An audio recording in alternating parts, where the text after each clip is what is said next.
Alright, I'm going to go ahead and get started on my prior knowledge interview video. I had actually made a Jing video, which was pretty cool because I could show you the actual documents and everything, but that decided to not work, so I'm just going to go back to the normal vlog setup. So I had three major findings when it came to the prior knowledge interview.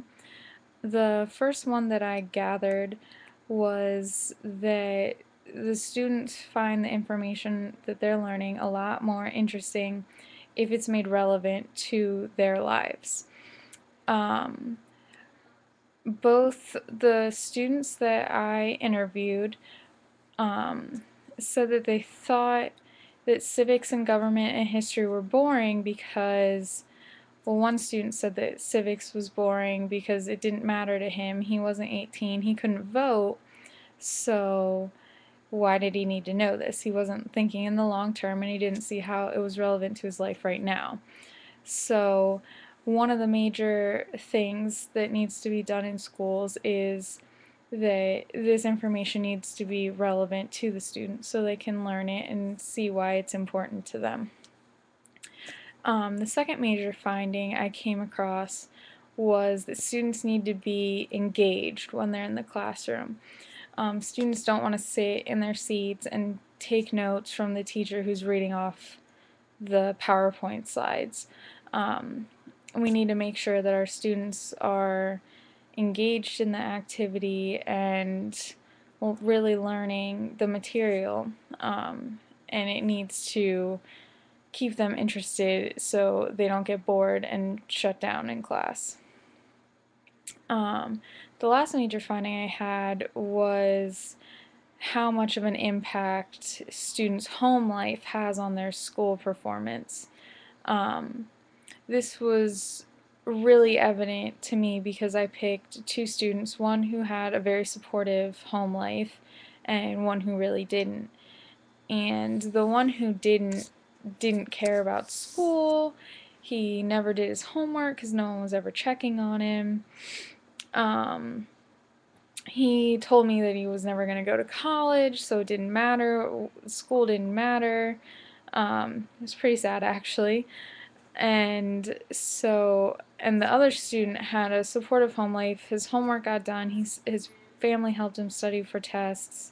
So this is a really important thing. Not that we can do much to change it. You can ask the family members to be more supportive of the students and help make sure that they're learning and help them take notes or study or whatever they need to do. But at the end of the day, we can't do too much about that one. As far as is concerned for instructional implications, I thought that teaching programs like interactive achievement would be incredibly helpful in the classroom. You can see exactly where students aren't understanding the information and where they really need to work. So you're not wasting time going over things that the students already know and maybe missing the things that they really didn't get a handle on. And so any teacher aid program similar to interactive achievement would be good, or that one. It is just a really good way to pinpoint exactly where the students need extra help and what you can do to help them. Another way to, another instructional implication is incorporating experientials and hands-on activities in the classroom, which can allow for further engagement with the students. These types of activities can really help differentiate with differentiation. Some students do well with really hands-on activities, and those are usually the kinds of activities that are left out in the classroom. So incorporating these activities in, you're allowing more students to be to be engaged in the learning material, and really it'll help them understand the material better.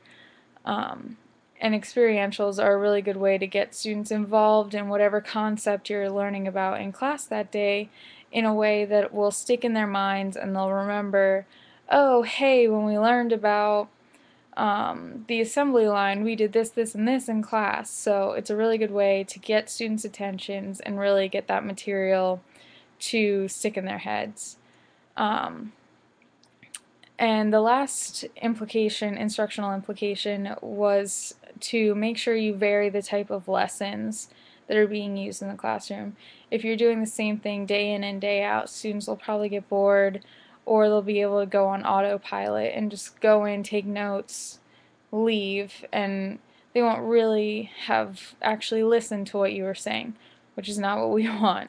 So by varying up what happens in the classroom, you're not only keeping the students on their toes, so they have to make sure that they're paying attention, but um, by having them pay attention, you know that they're listening to the material and hopefully they're getting it. If you try doing a new type of lesson that you've never tried before and the students just don't get it, they don't understand, and you can see that it's really just not working, then you know in the future that maybe you don't use that type of lesson with these students again. Different for all students, so you can try it with other classes and maybe it'll work. But you kind of have to see how it goes. So that was really the gist of my prior knowledge interview. I have all the supporting documents on the blog. I didn't post my paper. It was acting really weird, as were a bunch of the other ones. They should all be fixed, so hopefully.